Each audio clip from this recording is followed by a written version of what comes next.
But yeah, it's What You Spinnin'. Hi guys, we ready? Think so. Before I do a full intro. Yes.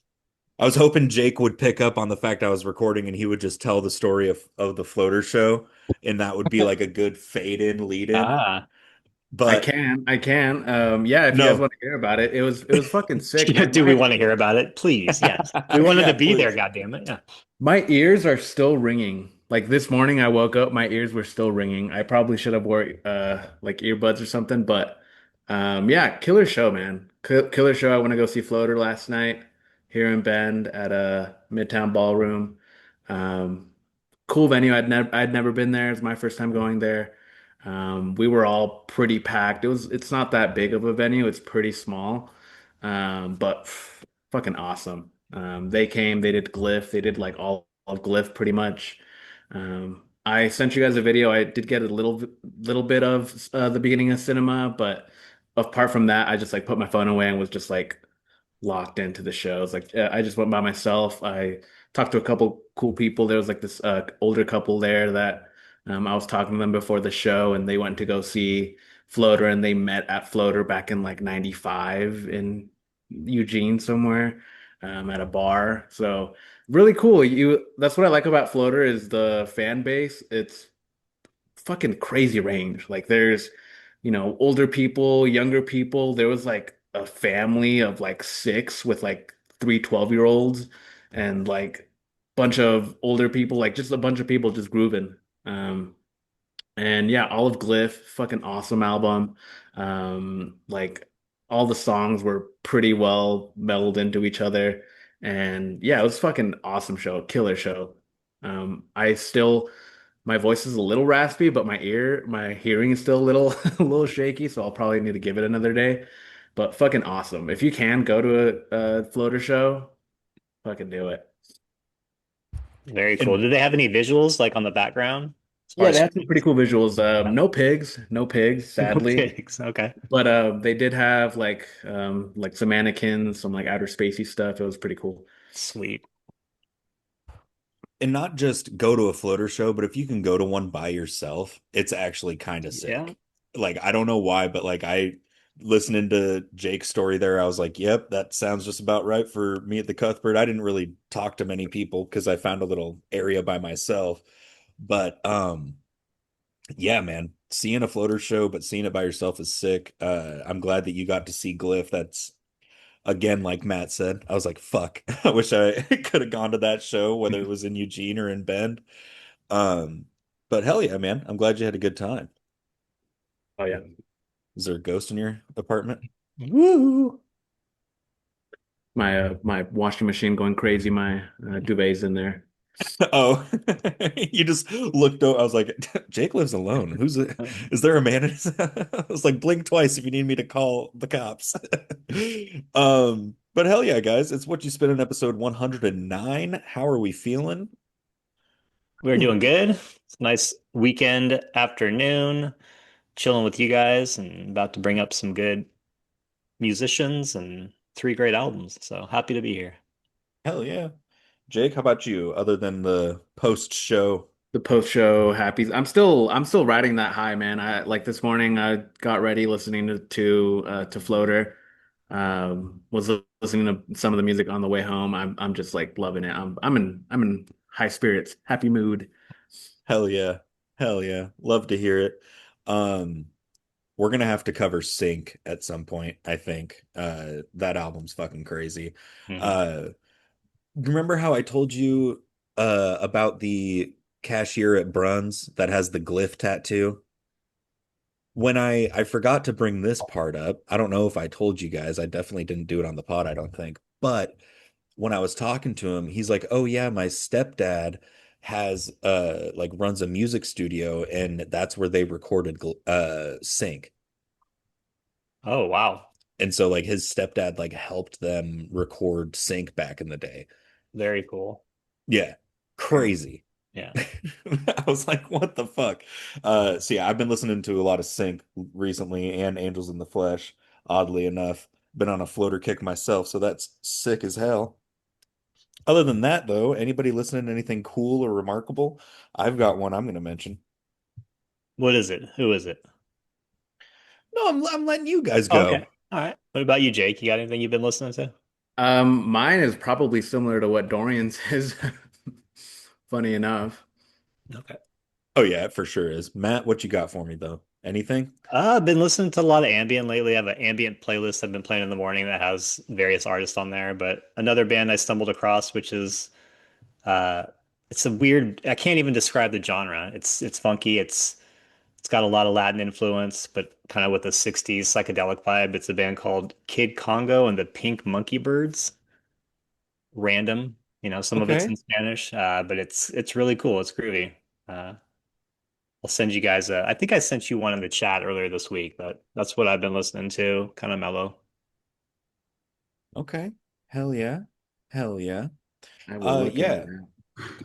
that. Yeah, I'm pretty sure Jake and I have the same one. My lighting is super weird today. I keep like going dark like I'm redacting my voice for a crime documentary where I was like a gang member. Um Anyway, yeah, man, Isaiah Rashad, dude, that fucking album, it's been Mm. awful. Dropped Thursday night, and Jesus Christ, it might be his best album. Like, it's definitely better than House is Burning, but it like holds a candle to, at minimum, holds a candle or a torch to the other two. Um, yeah, man, the production on it's crazy. He's like rapping. You can tell he's actually been writing and like dude, it's nuts. It's nuts. There's MOM Man on a Mission is a crazy song. Mission. The song Boy in Red with SZA is crazy, superficial. Like the list goes on. I haven't found a song that I don't at least like quite yet. So yeah, that's what I've been at least the past couple days.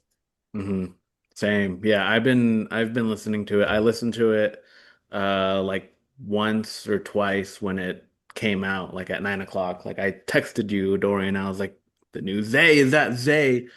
And yeah, I've just I been didn't listening. realize what time it was until you texted me and I was like, "Oh shit." hmm Yeah, it's solid. It's a fantastic album so far. I haven't ordered the vinyl yet. I am expecting it probably to get like mass produced and be in stores, so I'm hoping I just run into it. But You can buy um a signed copy for 35 off of TDE. Oh.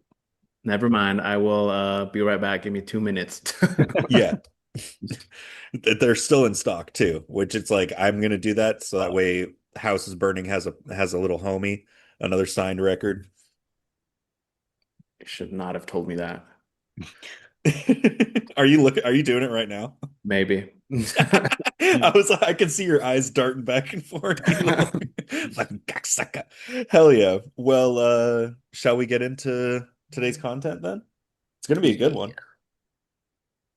Let's do it. Hell yeah. Alrighty. Well, I'm Dorian, that's Matt, and that's Jake. Go ahead and listen to Kid Congo and the Pink Monkey Pink, Birds. you got it. That's the one. Check it out. They got a handful of albums out there.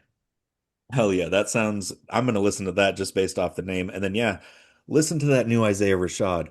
But don't worry, we're gonna cover it probably before the end of June. So stick around. It's What You Spinning in episode 109.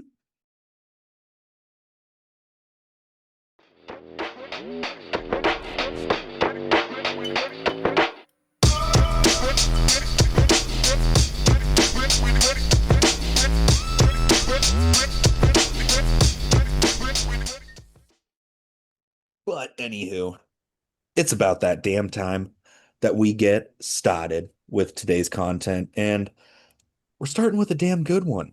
Uh, I'm Dorian, that's Matt, that's Jake. We are here and ready to rock with Matt's pick for this week. What you got, my man?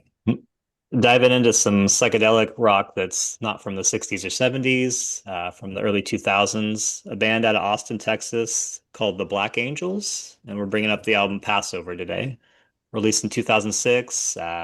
These guys got a very unique sound. They stole they came up with their band name from a Velvet Underground song called the Black Angels Death Song, which I didn't know until I started to do some research. I've been listening to them for a handful of years.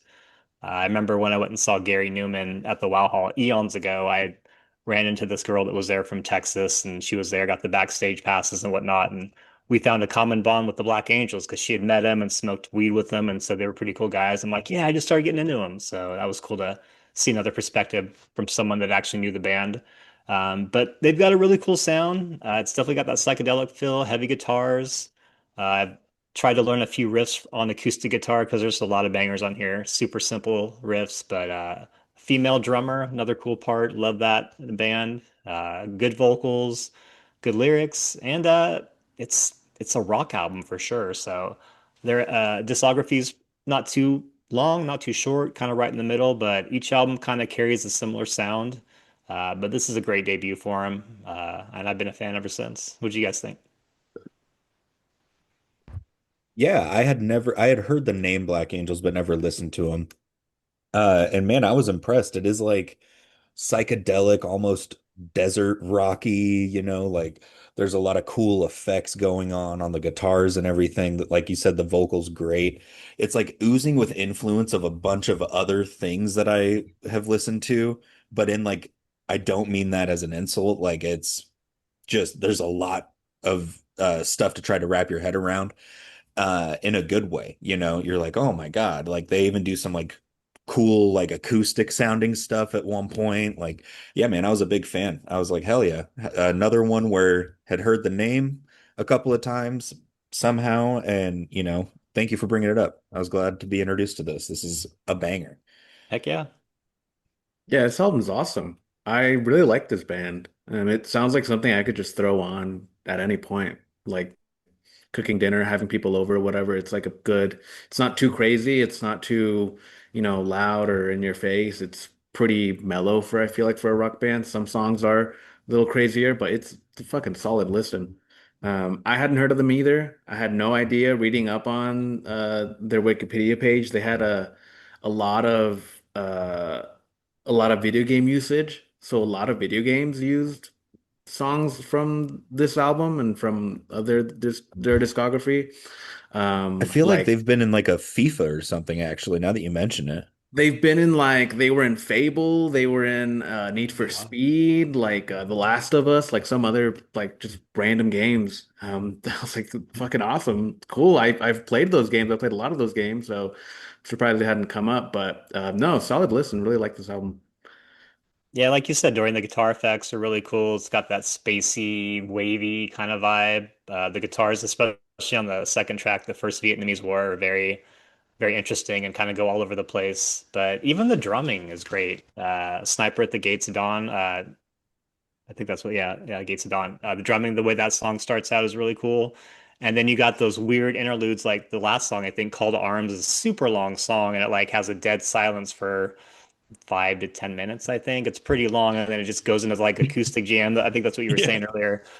I'd forgotten about that song. At one point when I was listening to it this week, I was like, what is this song over? What is going on? This is annoying. I was like, oh my gosh. So I like fast forward. I'm like, oh, it's this one. But I don't know. Same. Bands when they do that, they're doing their thing and having fun. So I thought that was pretty cool. But yeah, this is just a fun band to listen to.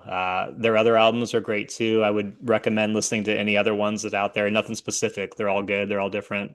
And they definitely capture that 60s sound. And like you said, Dorian, their influences are from all over the place. And I think, like you said, it's a good thing because they take a little bit from each of those genres, each of those periods of time, and like make it their own.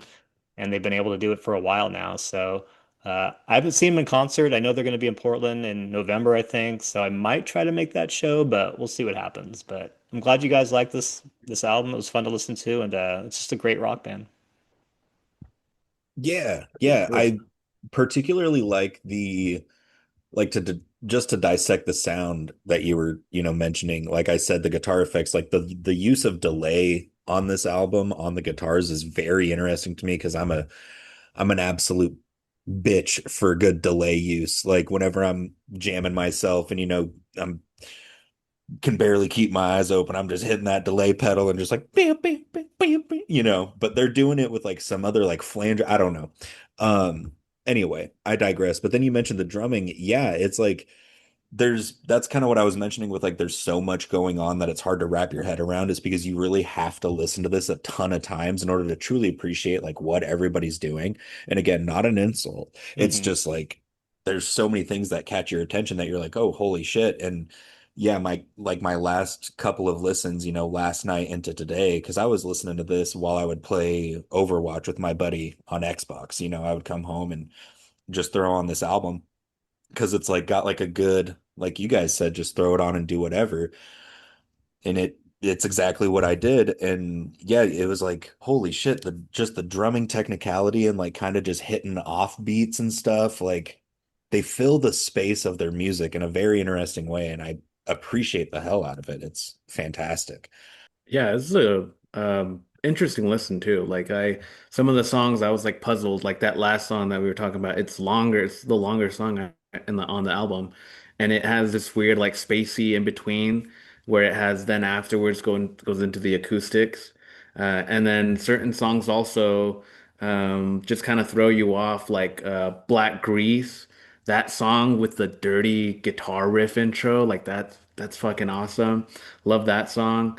Manipulation was also a really good track. So yeah, I hadn't heard this band, and for it to be a debut, like that's nuts. Like this being their first album, and it's still like looking at their discography, it's the songs on this album are the ones that people recognize and saved more. So really good listen and really good pick. Yeah. Yeah, there's some YouTube videos out there of their live performances. I definitely recommend checking those out because, like you were talking about the pedal setup, this guy has a huge pedal setup. And he's a left-handed guitar player, I believe, and it looks really cool the way he's doing his thing. Oh, even crazier. His Yeah, brain's in backwards. and bringing up Black Grease, that was one of the guitar riffs I wanted to learn. And I read tab pretty well, but like I had a friend that was a guitar dude that just he was like he went to school for it. I'm like, can you teach me this riff? He's like, oh yeah, you just do this. I'm like, oh okay. It's the simplest riff in the world, but it was just funny having that diversity there and him being like, yeah, it's pretty simple. I'm like, okay.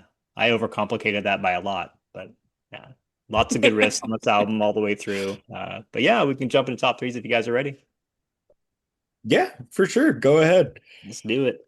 I'm going to be pretty generic and probably go with the first three tracks in my top three, just because I think that, I don't know, those are just, they stand out so well lyrically and musically. But or honorable mention would be Black Grease because of that guitar riff. And then 3, 2, 1, Sniper at the Gates, first Vietnamese War, and then Young Men Dead is my favorite track. Solid album. Hell yeah. I like it. I like it. Honorable mention for me is Young Men Dead. Love the start. The way, or sorry, I love that that song starts off the album. It's a good kickoff. Number three for me, Black Grease. You guys mentioned it. That guitar is just nasty. It was kind of like a, oh, what the hell? And then number two for me is the first Vietnamese War. Incredible. Great track. And then number one for me was Better Off Alone. Kind of liked like the kind of groove. It kind of had like a nice little groove to it for me. And so I really liked that one. But yeah, like you said, great fucking album, dude. Absolutely. I like the song titles too. For me, my honorable mention is The Sniper at the Gates of Heaven. That's a fucking sick ass title.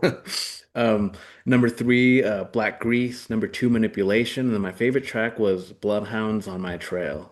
That song was fucking killer. Hell yeah.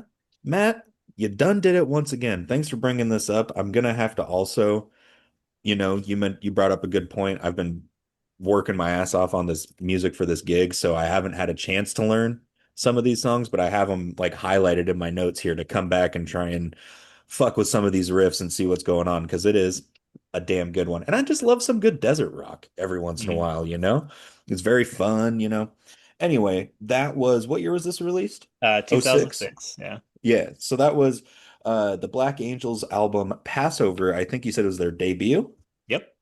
Crazy. I didn't even give that the appreciation. So golf claps all around for that. Album called Passover, released in 2006, which was Matt's pick for this today's episode. This episode 109 of What You Spinnin'. We'll be right back to kind of bring it all into the sunshine for a second and go back in time even further with Jake's pick. It's What You Spinnin' episode 109. I'm Dorian. That's Matt. That's Jake. Stick around.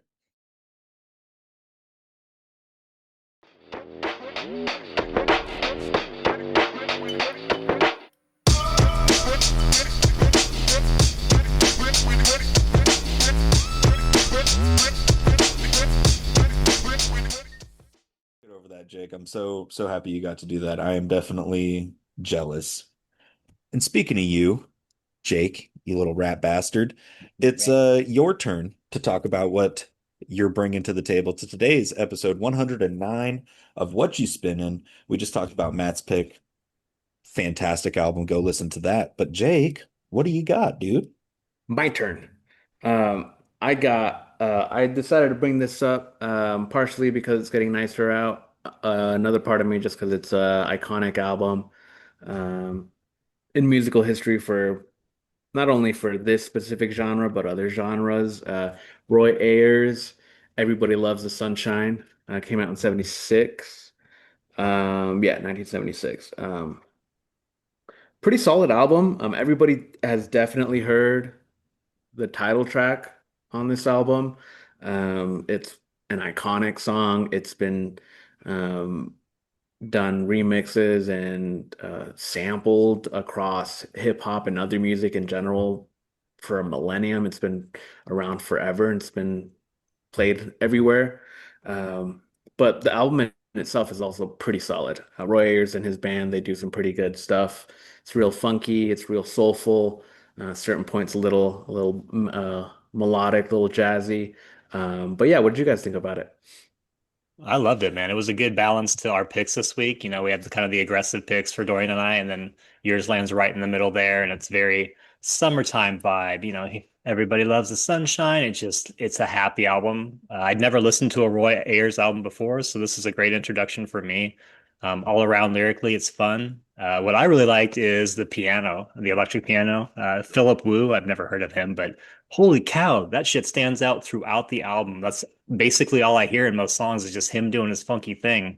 And that was a real treat. So yeah, all around, this is a fun album. Each song drastically different in my opinion, but all has that same kind of vibe, that happy, positive mindset. And be interested to hear some other albums of what he does. But yeah, great pick, man. Great pick. Thank you. I agree. Just the band as a whole is just killing it. Roy Ayers, being the leader of that great group of musicians this guy got. The backup singers are super fun. It kicks off with an absolute banger. Hey, what you say, come on. Uh that's like one of the best things about soul and like funk music is that just like when you get into like crazy aggressive metal, the song titles are just like crazy long, or like post-hardcore, like it's like, hey, what you say, come on, and then no hardcore dancing in the living room, like there's Yeah. like, you know what I mean? um but anyway, you mentioned like this album, everybody's heard something off of it, at minimum the title track. Hey, what you say, come on, that when they're doing that at the beginning, I'm like 95% sure that Aphex Twin sampled that drum beat and like altered it for one of my favorite songs of his called Moo Kid. Uh I'll send you guys that so you can listen to it and you'll kind of see what I'm saying. A little homework for you fellas. Hmm. But yeah, the drumming on this is just like that. Oh man, there's just so much. It's just such a groovy fucking album, man. So yeah, I don't know if I ever would have gone out of my way to listen to this full project, but I have heard a song or two off of it. So yeah, thanks for bringing it up, doggy. Absolutely, yeah. Speaking of samples, I didn't know that's fucking cool doing that, making that connection. There's a website Who Sampled that you can look up what songs have been sampled by what and who and stuff like that. The song Everybody Loves the Sunshine, I looked it up just because I was curious. 215 times it's been sampled according to that website. Um, I'm sure it's probably more. Um, at bare minimum, 215 is fucking insane. Not only just lyrically, but I mean, the melody of that song, you hear that, you know exactly what it is. The cool little piano on there, the effects that are on it. Um, Really cool. When I went to go see Bad Bad in LA last year, um, they did their own version of this with VCR, like a big collective, and it was really cool, really fucking cool. So, like, it's one of those songs that been like stamped in musical history in like any genre, not only in soul and funk, but like hip hop, like any song you hear, like Dr. Dre, Missy Elliott, like they've all sampled that song. It's been sampled by hundreds of fucking like artists and producers. So it's kind of cool having that staple in music for that song for this album. But there's more than just a song. It's actually a full project that's pretty solid. So yeah, I'm glad you guys liked it because definitely it's one of those where like, yes, you've heard the song, but like listen to the album, listen to the artist. Roy Ayers has a bunch of amazing songs in his catalog and his discography that are really good.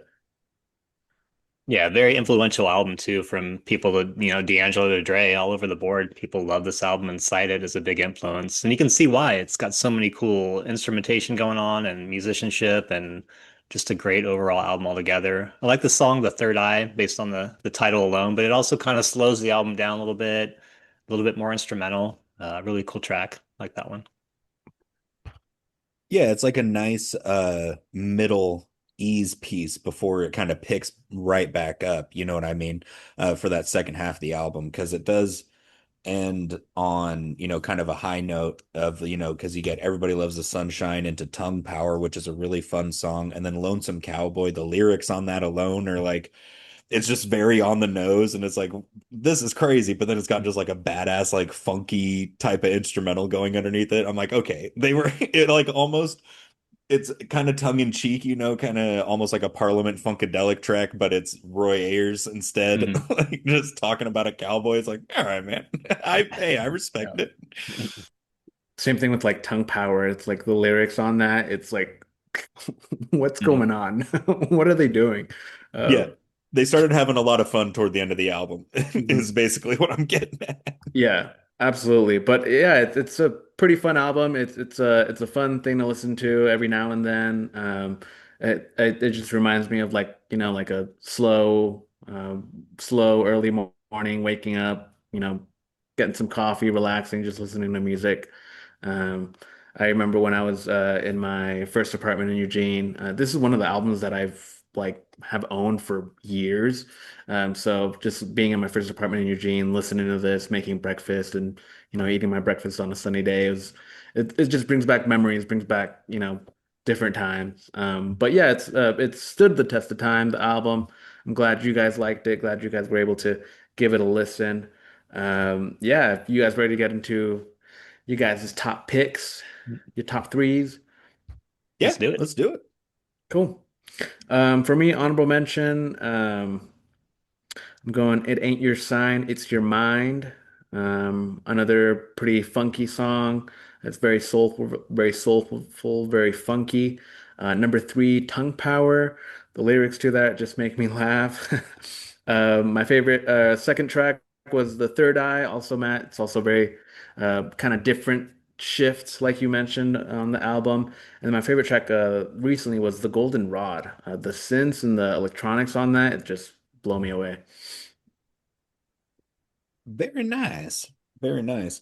I will go next. Honorable mention for me is You and Me, My Love. Just like that one. It was kind of like, made you just not too much dancing, just your head. And then number three for me was It Ain't Your Sign, It's Your Mind. Agree with you on that, Jake. Very funky, very fun. Number two for me is Everybody Loves the Sunshine.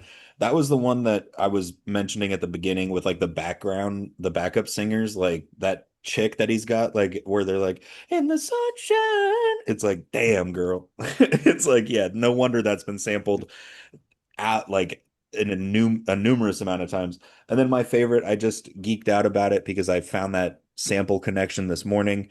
Hey, what you say? Come on. And then also, I mean, come on. The song title, like just being so long, is so funny. Nice. Very cool. Honorable mention for me would be Lonesome Cowboy. It's kind of a funky way to end the album.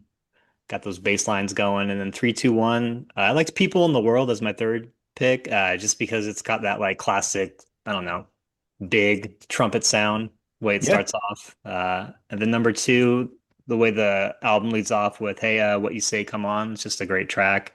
And then The Third Eye is my favorite one. Like we all said, it kind of balances everything out and showcases how good of a band they are. So very cool. Thanks for bringing this up. Yeah, hell yeah, good top three. People in the World, I we didn't talk about that one, but I agree. Love that song as well. Yes.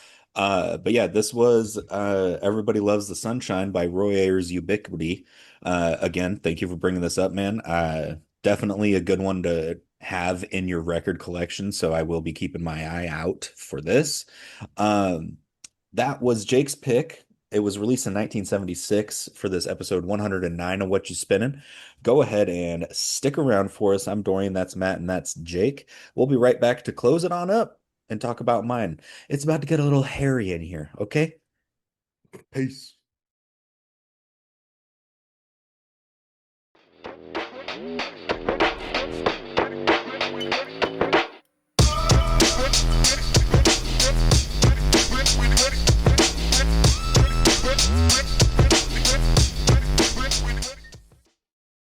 You guys ready for this? It's a fun one. I'm excited to talk about it. It's episode 109 of What You Spinnin'. We have had a great day so far talking about the Black Angels, talking about Roy Ayers Ubiquity. Those were Matt and Jake's picks, but now it's time to bring it on home and revisit an artist that we've talked about twice so far with my pick, which is Ride the Lightning by Metallica, which was released in 1984 to close out today's episode of What You Spinnin'. Uh, yeah, this is, in my opinion, like the pinnacle true thrash metal album. Uh, I think it's the thrashiest album out of the first four Metallica albums. And I think honestly, even still to this day, it kind of gets slept on a little bit because of how, like, we can get into the similarities to the other two that we've talked about here in a minute, but I do think this album gets overlooked and everybody just buys the t-shirt because it looks fucking cool. But yeah, this is in my top three favorite Metallica albums, which is why I'm bringing it up because I brought up the other two already. But yeah, Ride the Lightning, Metallica. What do you guys think? I felt it was drastically different than the other ones we brought up, just because, like you said, it showcases that thrash metal sound from the early 80s, and Metallica's like one of the forefront, front runners for that sound at that time, one of the top four. And I love this album. The way it starts out with Fire with Fire, that soft interlude, and then it's just like thrash metal in your face after that. You got Cliff Burton doing his thing, R.I.P. And I hadn't heard a lot of the songs in a while, so it was nice to kind of revisit those. And some of the standout ones like For Who the Bell Tolls, Trapped Under Ice, just songs that I remember listening to growing up and hadn't heard in a while. So it was a good throwback for me. So I'm glad you brought this one up because this is probably one of my favorite Metallica albums as well. Hell yeah.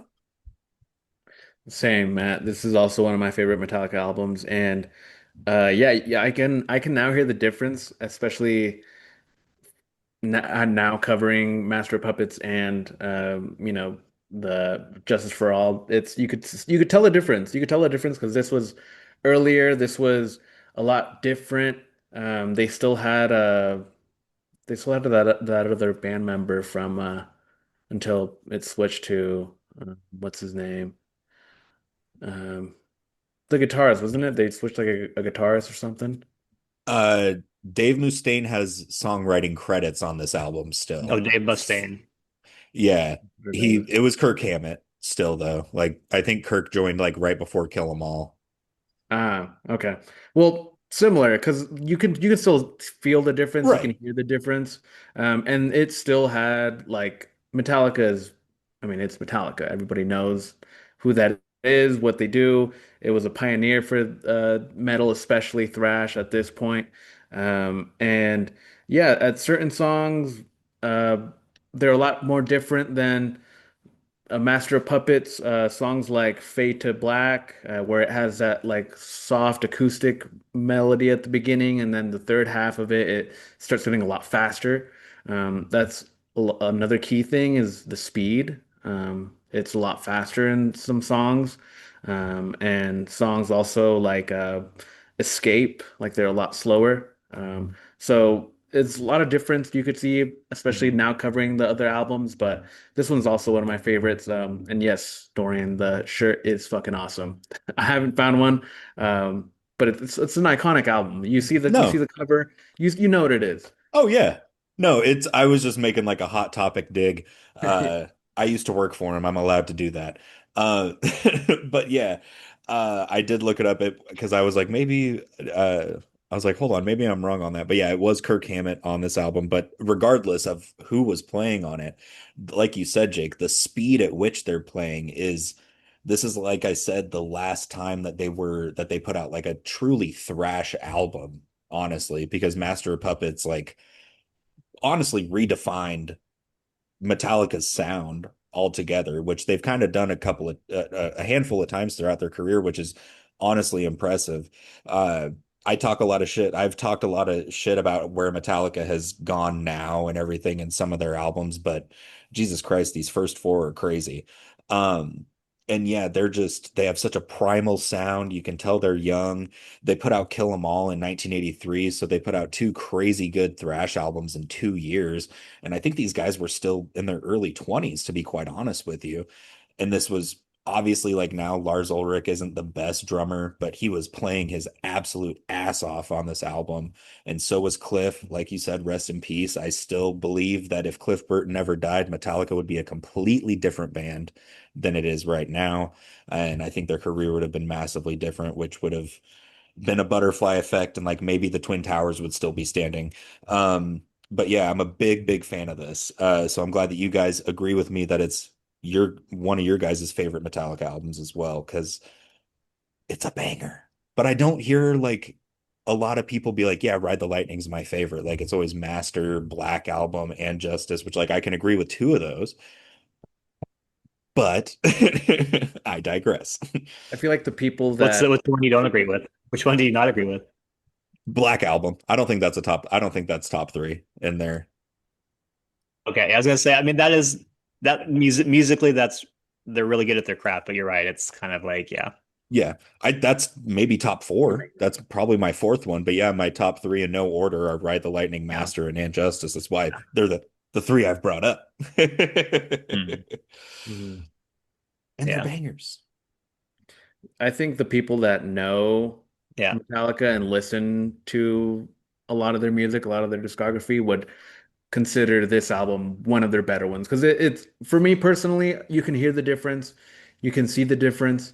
It's still being very early on, only their second album, the second one within 2 year span of the lifespan of the band. It's fucking insane that they were still already riding this insane wave that they had. And like reading up on it, like they were still doing shows and they didn't have a lot of money. Like they were, living out of the studio that they were recording out of and spending, nights at fans' houses on the doing shows and stuff on the road. So it's insane to see their come up, the difference that they had. And yeah, like that's throughout the whole album, you hear the differences, you hear the speed, you hear a lot of what makes Metallica Metallica. And this album really kind of signifies that and just opened up the doorway for everything else that came after this. Like Master of Puppets, fantastic album. Injustice for All, fantastic album. So this really kind of had them cement their spot in metal and thrash where they could just take off from it. Beautifully put. Yeah, and Yeah, that sums it it up kind perfectly. I think mic drop there. yeah, exactly. I have like a last point I'm gonna make, and then I'm ready for top threes.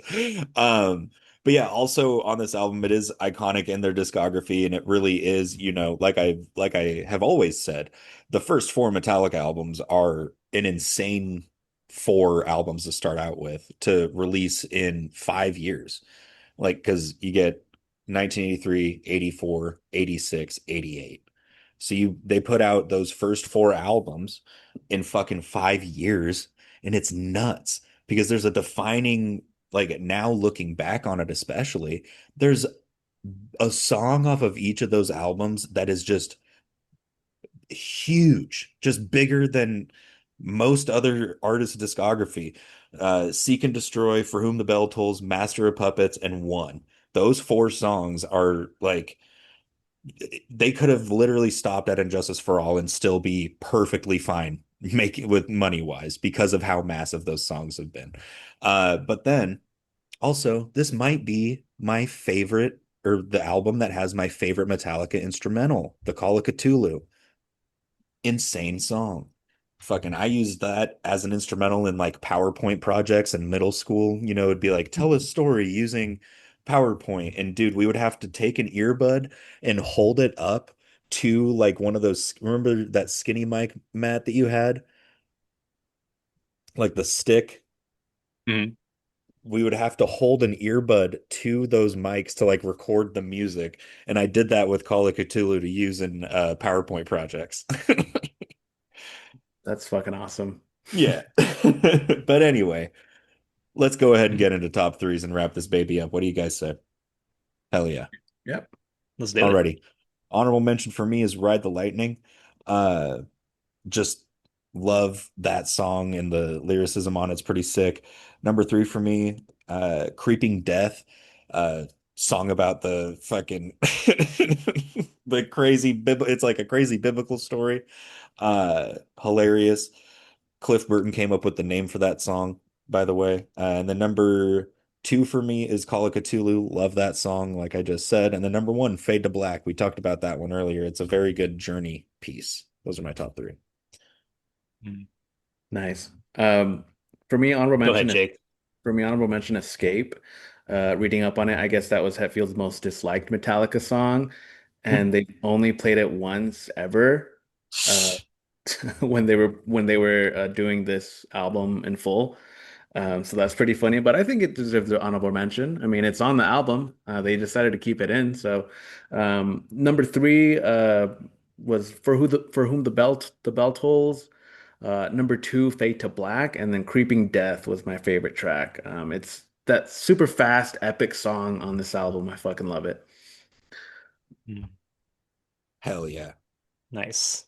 Yeah, honorable mention for me is going to be Escape as well. That's it's different. It's not thrash. It's got kind of 80s power ballad going on, which that's the time that they're in. They're on the Sunset Strip competing with the hair bands. So, you got to kind of Yeah, throw one of those in there maybe for the studio or not, the record label. Maybe they wanted that on there. Probably not a great track, but I liked it.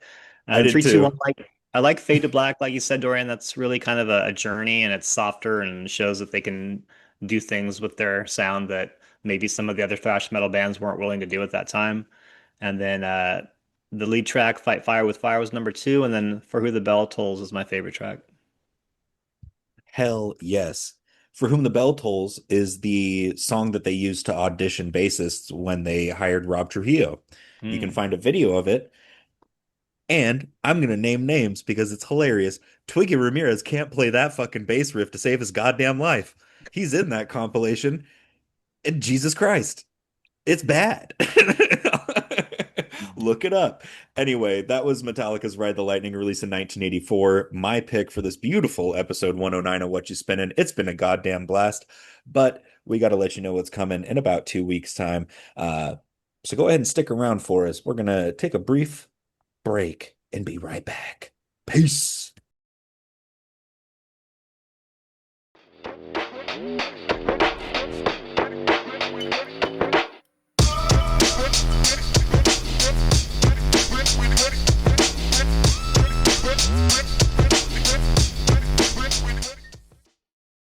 Hell yeah. Alrighty. What's up, y'all? Thanks for sticking around. It's about that time that we tell you what's coming in about 2 weeks' time, which I think is some of our favorite parts, or one of our favorite parts of the show is getting to find out. And we go in the order that we talked today. So we will start with Matt. What you got coming for us, big guy? I was struggling to find the next album to bring up. I had a few that I was going to talk Same. about, but I think you inspired me, Dorian, with what you were saying when we started off the podcast today. So I'm going to round it off with a floater album. I'll go with Sync from '94. Might as well. We're all in that mood. Jake saw them last night. Let's keep Dude, let's keep that momentum going. fuck yes. Oh my God, yes. That's awesome. I That's know what awesome. I'm doing for the next 24 hours. Yes. You need Uh, if you're gonna listen to Sync tonight, we need to hear your reaction to it. Like as you're like, please text us while you're listening to it and be like, Jesus Christ of this song. Okay? I'll bring it up. I'll bring it up. I'll definitely give it a listen. For me, I'm picking a pretty fun one. I picked this up a couple of months ago at Moon Rock. Shout out. Um, 1993 Guru Jazzmatazz Volume 1. Um, we brought up Guru way back when, one of the earlier episodes of the pod. But this is a solo project that he did. So Jazzmatazz Volume 1. Hell yeah. We do like a guru around here. I'm like I said, I'm giving you guys a weird one. It's one I've alluded to. I think I got this album. I bought this in Portland when we went and saw Billy Woods do Hiding Places a couple years back. But it's Zuckerzeit by Cluster. Uh good. I don't know what to call it, like ambient adjacent, like yeah, they did shit with Eno. So but yeah, this is like one of their, I think it's their biggest album. There's some wonky good stuff. If you want to compare it to something that we've brought up, there's some Kieran, that Japanese album I brought up. There's like some adjacencies there. But overall, a fun listen. I'm excited to talk about that one and hear your guys' opinions. I love that. I was not expecting a cluster album to be brought up anytime soon. So that's fucking great. I love that. I was kind of in your same boat. Like I was really getting into the albums for this episode, and I hadn't Mhm. really even thought about what I was going to bring up until like 9:30 this morning, and then I was like, "Oh shit!" And so I started going through Discogs because I was like, "I got to bring up something I own," and then I was like, "Let me listen to," because I've been listening to my ambient playlist, and there's some songs off of this on there, and I was like, "I've been digging those lately. Let's go ahead and do that." So. It's going to be a good time though. Promise. But Jesus Christ, Sync, Jazzmatazz, and Zuckerzite. My God. Matt, you little stinker. Good move. Good move. Uh, but that's gonna be episode 110 of What You Spinning. Today's been episode 109. I'm Dorian, that's Matt, and that's Jake. We thank you for listening to the pod and telling everybody you know about it. Go ahead and follow us on Instagram at What You Spinning. Follow me at Dorian Dilly. Come out to the Monkey's Paw Tiki Bar in downtown Springfield. Music should start about 5 to 6, somewhere in there.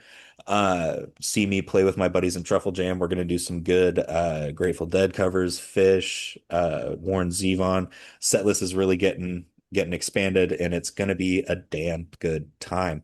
But anyway, this is What You Spinning. Tell everyone you know about us. Send someone you love a song that you listen to and it made you think of them. And we'll catch you next time. It's What You Spinning. Peace.